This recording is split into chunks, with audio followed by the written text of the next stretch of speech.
안녕하세요. 오종혁 국어선생님입니다. 자, 오늘은 임유후의 목동 문답가라는 가사 작품을 공부하겠습니다. 그래서 제목에서 보시다시피 목동이 주인공인 것 같아요. 그렇죠? 그 다음에 문답, 묻고 답한다. 문답, 그렇죠? 그런 가사. 목동과 문답하는 그러한 노래라는 것을 제목에서 알 수가 있는 겁니다. 자, 주제는 이제 입신양명이라는 그 중요한 키워드가 나오고요. 그다음에 자연귀라는 이 두 개의 중요한 그 단어가 조화를 이루는 것이 여기서 핵심입니다.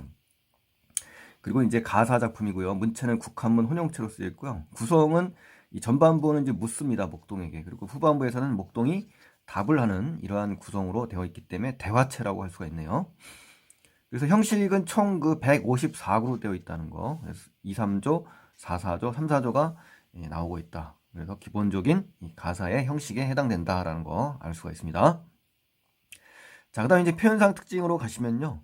첫 번째 그 목동이 대답하되를 해서 이 목동이 이제 사실 주인공입니다. 우리 제목에서 알 수 있듯이 목동이 드러나 있잖아요. 이게 주인공이고요.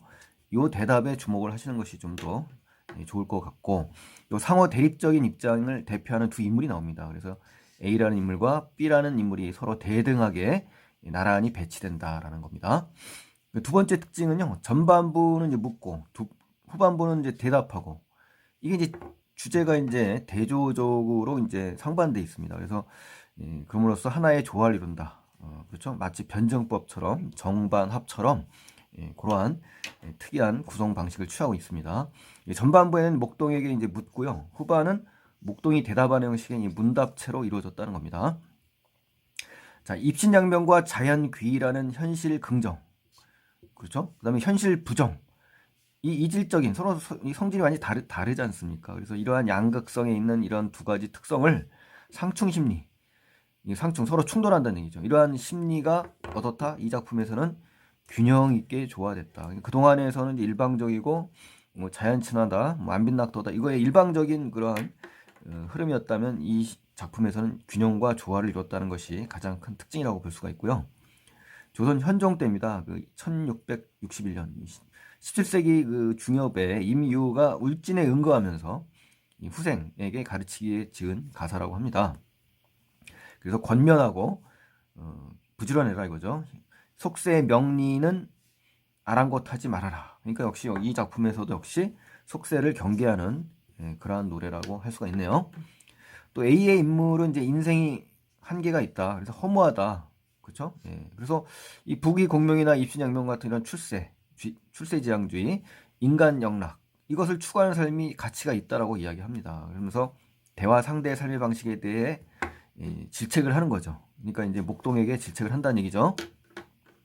그랬더니 이제 B라는 인물은 이제 물음을 통해서 상대방의 간섭, 너 왜 참견하냐 뭐 이런 얘기죠. 그래서 반문하고 상대방의 삶의 방식을 조롱합니다. 그러면서 자신의 방식을 은근히 과시하는 이러한 말하기를 합니다. 그래서 상대방의 의견에 반박하고 또 자연에 의지하여 사는 삶의 가치를 강조하는 역시 자연 친화의 안빈낙도의 삶을 보일 수가 있는 겁니다. 그래서 대화는 이제 독자적 인물들이 나오는데 이 사이에 이 긴장감이 유지되면서요. 서로의 주장을 동등하고 대등한 비중으로 대립시키면서 전개가 되고 있다는 것 중요한 특징입니다. 또 작가가 어느 한쪽으로 치우쳐 드러나지 않습니다. 이러한 대화체를 열린 대화체라고 합니다. 자, 그럼 본문으로 들어가겠습니다. 녹양방초 안에 소먹이는 아이들아. 그러니까 녹양방초는 우리 흔히 잘 나오잖아요. 상춘곡에서도 나오겠지만 푸른 버드나무와 향기로운 풀들. 자, 소먹이는 아이들아. 그러니까 소먹이는 목동들을 얘기하는 겁니다. 그래서 도노법, 즉 부름의 표현을 활용해서 대화의 상대인 목동을 지금 밝히는 겁니다. 지금 아이들아는 목동입니다. 인간 행락이라는 것은요, 인간 생활이 영화롭고 번영스러운, 즉 즐겁다는 거죠. 영화롭고 즐거운. 그걸 아느냐, 모르느냐, 뭐 이런 얘기죠. 니은다는 이제 의문형 어미이기 때문에, 의문형 어미로 끝나는 겁니다. 그래서 아느냐, 모르느냐, 뭐 이런 이야기를 하는 겁니다. 인생 100년이 인생의 그 평생을 얘기하는 거지 않습니까? 풀끝의 이슬이라. 그러니까 풀끝의 이슬이라는 건요, 우리 한자로 초로 인생이라는 말이 있습니다. 그래서 해가 나면 없어질 풀잎에 맺힌 이슬처럼 우리 인생은 뭐다? 덧없고 허무한 인생이다라는 이야기를 하는 거거든요. 그러니까 이제 비유법을 쓴 거죠. 비유법을 써가지고 인생의 허무함, 공사상이죠. 허무하다. 이거를 형상화한 거고요. 평생의 삶이 언제 사라질지 모르는 이 풀끝의 이슬과 같다. 우리 인생이. 그래서 허무하고 공허하다. 뭐 이런 얘기를 하는 겁니다. 그래서 인생무상, 일장춘몽, 수리운공, 한단지몽, 남가일몽, 공수래공수고, 노생지몽. 뭐 이러한 한자 성어와 연관이 돼 있기 때문에 한번 여러분께서는 들어는 보셔야 될 것 같아요. 그렇죠? 예. 36,000일. 36,000이라는 것은 100년을 갖다가 일수로 따지면은 36,000일 정도 되잖아요. 그러니까 이제 평생, 여기 인생 100년과 같은 겁니다. 그래서 대응되는 짝이고요. 이걸 다 살아도 초초라는 것은 이제 초라하다는 겁니다. 갖출 것을 완전히 갖추지 못해서 인생이 초라하다라는 얘기거든요. 그 수단이라는 것은 이제 수명의 짧고 긴, 즉 수명의 길이를 얘기하는 겁니다. 그러니까 수명이 짧든 길든 그것은 운명이다 이거는 운명이다. 운명에 정해져 있으니 죽고 사는 것을 없어뜨릴 수 있겠느냐. 서리법이고요. 결국은 인간의 생명은 정해졌다. 죽게 돼 있다라는 겁니다. 이게 인생의 운명이죠. 그러니까 운명론적인 사고를 지금 하고 있다는 걸 알 수가 있네요. 그래서 A 화자는 이제 운명론적인 한계를 지금 인식하고 있습니다. 지금 생애는 자 평생의 삶은 유한하다. 인생의 삶은 유한하다. 그러니까 죽을 날들은 끝이 없다. 대꾸법을 쓰면서 또 인간 영락을 추구해야 하는 이유를 제시한 겁니다. 그래서 결국은 인생은 짧기 때문에 인간의 영화로움, 즐거움을 누려야 된다라고 하면서 삶의 유한함을 강조하면서 인간 영락을 강조하는 그러한 그 말을 하고 있습니다. 영려건곤, 영려라는 건요 평생이 나그네처럼 살아간다는 겁니다. 그러니까 더덥고 허무한 세상이라는 겁니다. 그래서 부유, 하루살이처럼 나왔다가 태어났다가 그렇죠? 예. 공명도 못 이루고 부귀공명이죠. 그러니까 입신양명도 못 이루고 초목처럼 그러니까 풀과 나무처럼 썩어 간다면 공산백골, 텅 빈 산의 백골이라는 얘기죠. 그러니까 아무것도 이루지 못하고 허무하게 죽어버린다 이겁니다. 그래서 그것이 아니 늦거우냐는 늦겁다가 이제 기본형이고요. 마음에 서름이 북받친다는 얘기입니다. 그래서 이 물음의 표현을 썼지 않습니까? 그래서 공명을 추구하지 않는 삶의 결과가 이렇다라는 것을 보여주는 거고요. 서리법과 영탄법이 쓰인 겁니다. 그래서 공명을 성취하지 못하고 죽을 때 그 벅차고 북받치는 감정을 노래한 겁니다. 그러니까 죽을 때 비분 관계를 하면서 죽을 수 있다. 그래서 즐겨야 된다. 인생은 짧기 때문에 허무하기 때문에 즐겨야 된다는 그런 태도를 지금 일관성 있게 이야기를 하고 있습니다.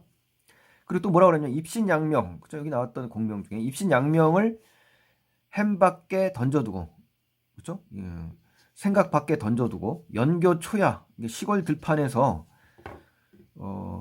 소치기만 하면서 사느냐라고 묻는 겁니다. 그러니까 자연에 귀의하여 소치기라는 이 목동에게 질책하는 꾸짖는 겁니다. 그래서 서리법을 쓰면서 상대방을 지금 질책하는 말하기를 지금 하고 있는 거네요. 그렇죠? 네.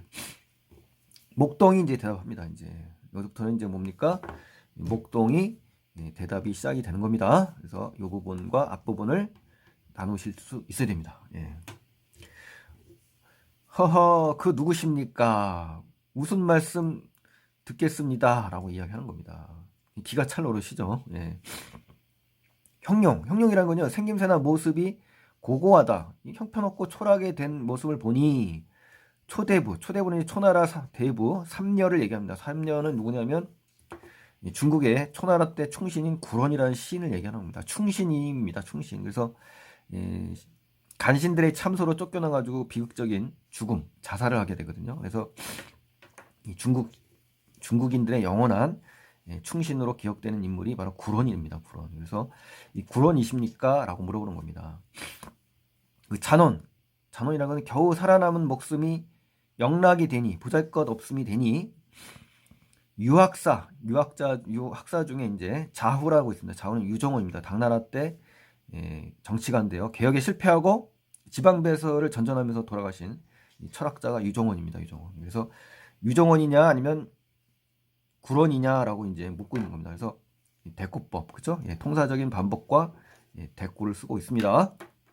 일모라는 건 날이 저물고 수죽은요 길게 자란 대나무를 이야기합니다. 그래서 날이 저물고 길게 자란 대나무에 혼자 어둑히 서 계셔서 내 근심 던져두고, 그렇죠? 남의 분별, 남의 걱정 왜 하십니까? 라고 하면서 반박하는 겁니다. 그러니까 자신의 삶의 방식에 대해 참견하는 인물에 대해서 자신의 근심은 왜 던져주고 왜 남의 그 분별을 하느냐, 옳고 그름을 시비 거느냐 하는 물음을 통해서 반문하는 장면입니다. 우리 목동이요.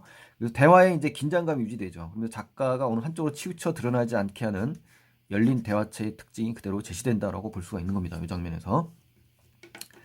자, 그 다음에 이제 기산이라는 건요.